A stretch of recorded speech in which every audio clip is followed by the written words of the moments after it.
Hi, everyone. I'm Lydia Boss, and my pronouns are she, her. I am a light skinned female with long brown curly hair, wearing a beige cardigan and sitting in a brightly lit room. And I'm Naomi Day. My pronouns are she, her.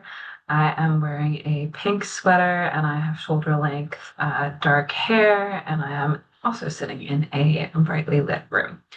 So, we are here to walk you through some helpful tips when applying for Artist Trust's 2026 Grants for Artist Projects, also known as GAP. So, let's get started.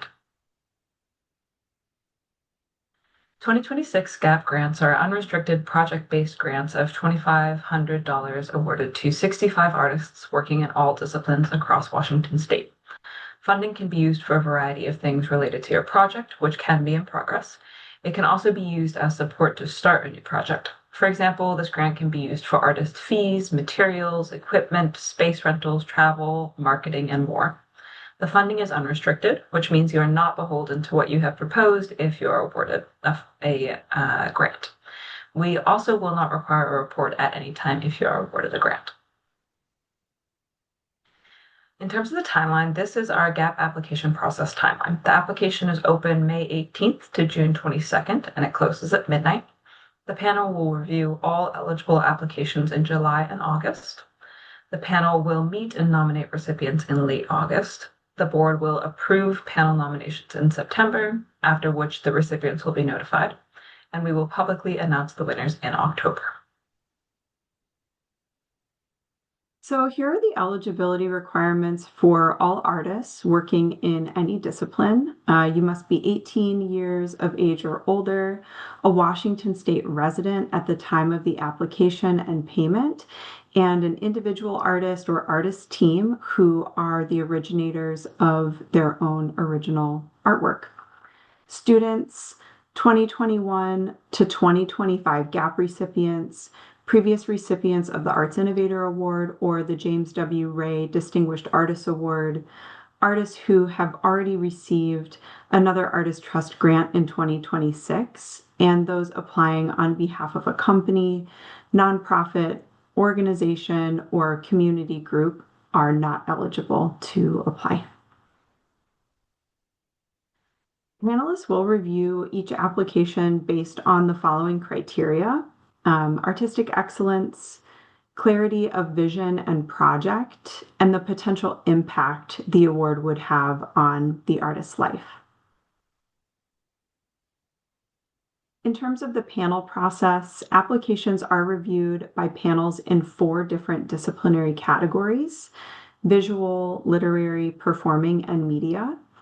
Each panel consists of 3 working artists with expertise in practices within that specific discipline. So, for example, an artist applying in the media category may have their work reviewed by an animator, maybe a documentary filmmaker, and a video artist.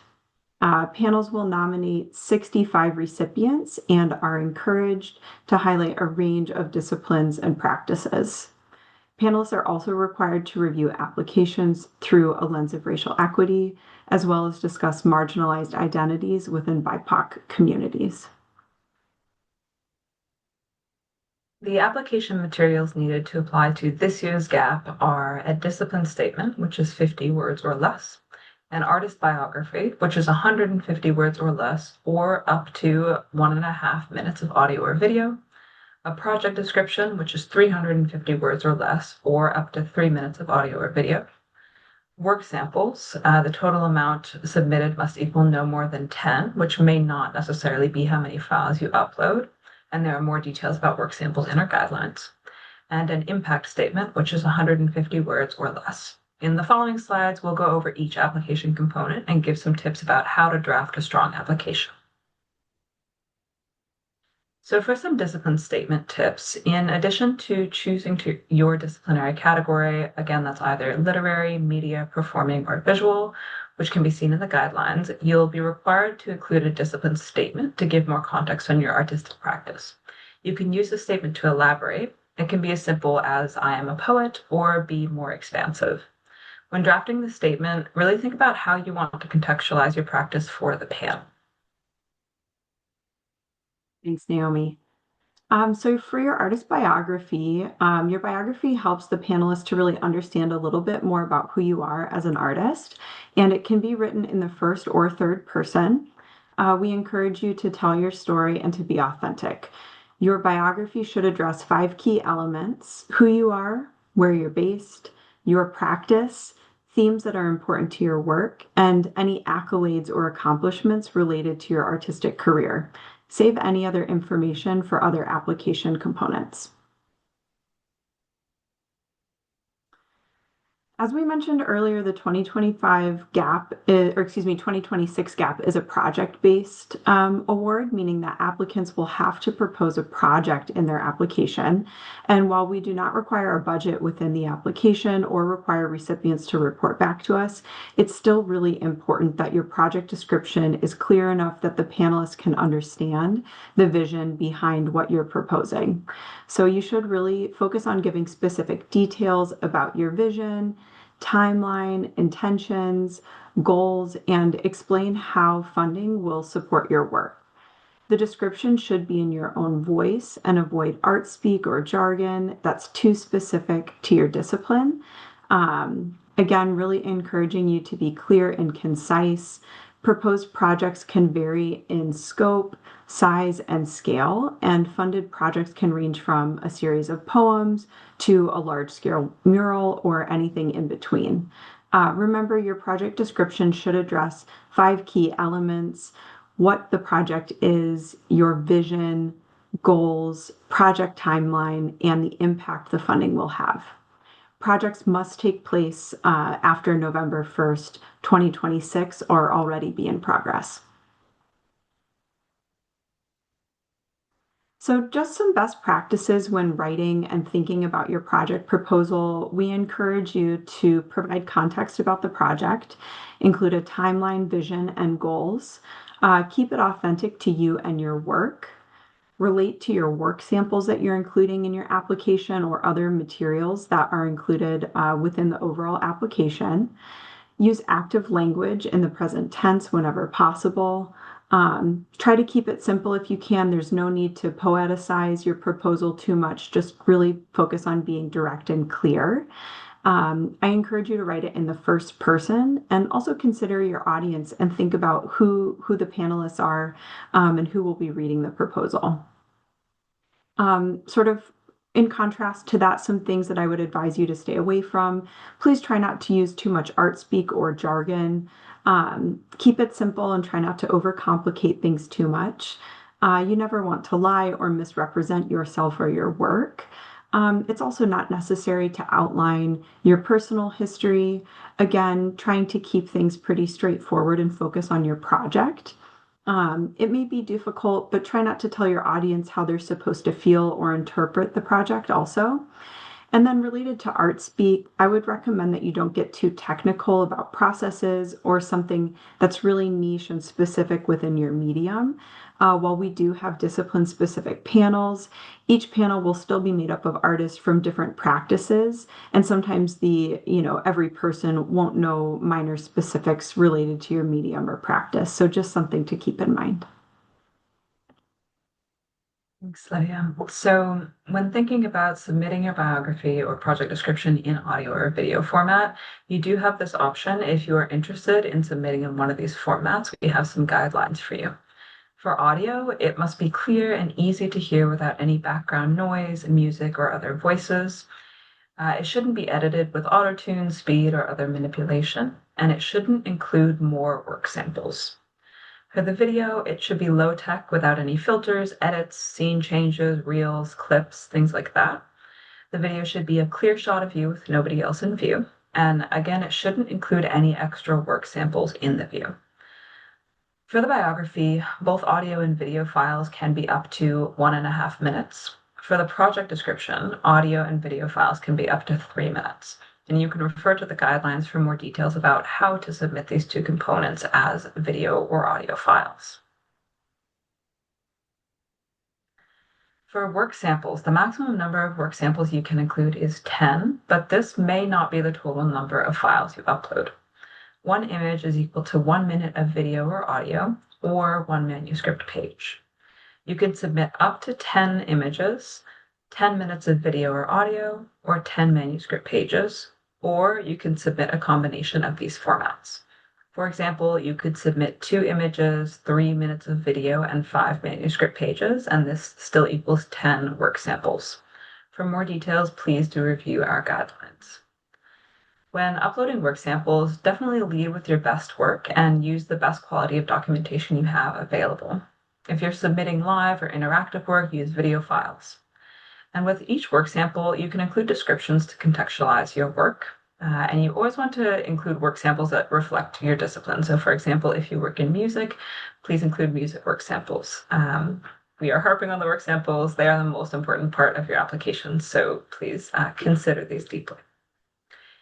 In terms of work sample best practices, we have some do's and don'ts. Do create a checklist for yourself to keep yourself organized. You could ask a friend to review your application and or your best work. You can review applications of past grantees. We do provide a reference guide for each of our grants that consists of recipient application materials from past years, and you can find that on our website. Don't be afraid to reach out with questions, and then apply before the day of the deadlines. Many online platforms freeze up towards the end of the deadline because of the rush of page activity, so definitely plan accordingly and submit your application ahead of that rush.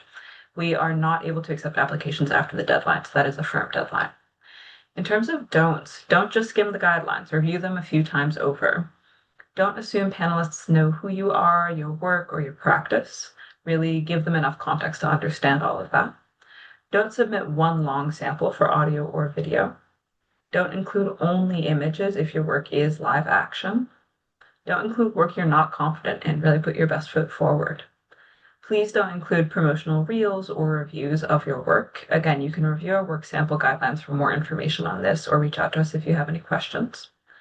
Don't include highly edited or modified videos and images if that's not part of your practice. And then don't use hard to read fonts in your manuscript if you are submitting a written form. Thank you. All great things to keep in mind.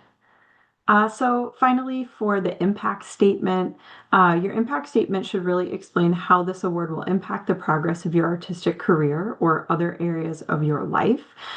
Please feel free to include any financial need that you may have, and it's important to keep in mind that this is going to look differently for each applicant. Generally speaking, just a couple of other things that I wanted to mention. Please do follow the guidelines. We've mentioned this several times, but make yourself a cup of tea and open the guidelines document, which will be linked below, and just read through it. The guidelines are really created to help you when filling out the application, and all of the details about applying for the award are within that document. So we strongly encourage you to read it. Please don't wait until the day of the deadline to start your application. Grant applications require a lot of time and care, and we want you to be able to get a jump start. Have someone that you trust review your application before submitting. Again, try to be as clear and concise throughout your application as possible.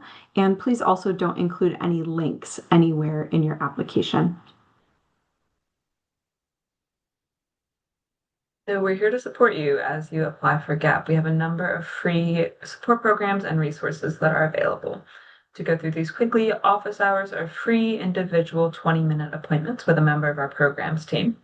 These are great ways to receive individualized feedback on your application and answer any questions you have about applying this year.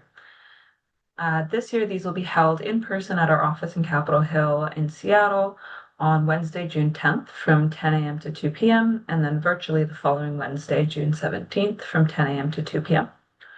Our reference guide is available on our website, and it includes examples of past successful grant application materials. We will also be hosting a number of in-person how to apply workshops in conjunction with this grant in a variety of locations across the state. These workshops are a great way to learn more about applying to our grants and will be tailored towards GAP, getting tips and tricks on putting together a strong application, meeting fellow artists, and hearing from past Artist Trust grant recipients who will be leading these workshops. So this year we'll be holding in-person workshops in Yakima, Leavenworth, Spokane, Tacoma, and Bainbridge Island between May and early June, and you'll be able to find links to register for all of those on our website. And in general, you can learn more about all of these programs and register at artisttrust.org/events. So if you have any questions or concerns about the process, you need help with your application, or have concerns over eligibility or the guidelines, please do reach out to us. Thanks for watching and best of luck applying.